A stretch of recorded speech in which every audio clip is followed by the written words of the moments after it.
اهلا بيكم. معاكم امير اسعد من قناه ديكور ورسم. النهارده هنعمل زي ما حضراتكم شايفين بديل الخشب، واللي فوقيه شكل المرايه الجديده بالاشكال بتاعتها.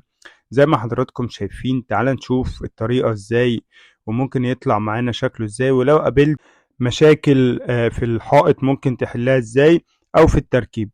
اول حاجه بنبدا ناخد المقاس الطولي، ده بديل الخشب ال20 سنتي. البي في سي ده المستورد، وده بيكون افضل من ام دي اف بكتير طبعا. هنا اول ما بنبدا في اي حائط يكون بدايته بين البديل الخشب، بنشيل الحرف ده علشان يبقى مباشره جنب الحائط او جنب الزاويه، ما يبقاش في اي فاصل يحجز بين بديل الخشب والجزء اللي هيركب جنبه. زي ما حضراتكم شايفينه جنب الزاويه بالظبط. هنا بنعمل خلع الاول على قطعه فاضله كده، وبعد ما بنتأكد اللي مظبوط تمام بنبدأ نقطع في اللوح الأساسي علشان ما نجربش في اللوح. زي ما حضراتكم شايفين كده بنبدأ نفصل بالعرض، وبعد كده البي في سي بيتقطع بالقطر، مفيش أي مشكلة. بنجيب السيليكون العظم التركي، ومهم يكون سيليكون عظم تركي. بندي كل شريحة بديل الخشب نص أنبوبة سيليكون عظم تركي، بحيث اللي هي تثبت بطريقة كويسة. في ناس شغالة طبعا بالسيليكون قليل جدا، بس ده الأفضل لو أنت عايز تعمل حاجة عمرها يكون طويل وما تأثرش بعد كده. ببدأ أركب تحت الماسورة بتاعة الغاز، وهنا عندي المسمار ببدأ أعمل له خلع، وهوريك تداري الجزء اللي فوق إزاي. ببدأ أكمل الشرايح بديل الخشب. طبعا شكل الماسورة مش أحسن حاجة، هوريك تحل الموضوع ده إزاي. زي ما حضراتكم شايفين بتبدأ تركب وتدخل الخشب في بعض علشان ما يبانش أي فواصل، يبقى كأنه قطعة واحدة. بنبدأ نضغط الفواصل بتاعة بديل الخشب جنب بعض، بحيث اللي هي تكون كلها كأن قطعة واحدة.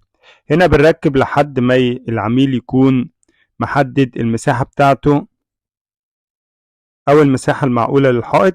هنا بركب الجزء اللي طلع بسيليكون عظم زي ما حضراتكم شايفين، وبيرجع مكانه كأن مفيش أي تقطعات في الجزء ده خالص. زي ما حضرتك شايف كده. بنيجي هنا بقى للجزء اللي تحت، لو احنا عايزين نعمل بقى شغل احترافي شوية وما يبانش أي حاجة من الوزرة، بنبدأ نجيب لون بني بمادة الجليز أو ببلاستيك عادي، مفيش مشكلة، دهان.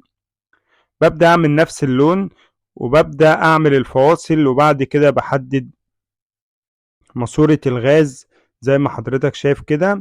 وببدأ أجيب نفس الدرجة بتاعة اللون، بحيث اللي هي ما تبانش في بديل الخشب، أو يعني نخفيها شوية عن ما هي تكون ظاهرة كده. ببدأ أدهن الجزء كله. طبعا مادة الجليز مادة شفافة شوية، فبتدينا تأثير الخشب، بس مهم طبعا ان انت تجيب نفس الدرجة بالظبط. بنيجي للزاوية اللي في الآخر دي، طبعا انت ممكن تجيب بزاوية بديل خشب نفس الدرجة. لو انت ما جبتش ممكن تحلها، الموضوع ده تحله بمادة الجليز بردك، اللي انت بتعمل نفس درجة اللون زي ما حضرتك شايف كده، وبتكون كأنها بديل للخشب فعلا، مفيش اي فرق بينها وبين بديل الخشب. وزي ما حضرتك شايف الجزء اللي فوق والجزء اللي تحت كأنه قطعة خشب. وهنا مع البانوهات طبعا شكلها بيبقى كويس جدا. بعد تركيب المراية دي بتبقى تاتش، زي ما حضرتك شايف كده بتشتغل وبتفصل من الزرار اللي في المراية، وشكلها بيبقى شيك جدا.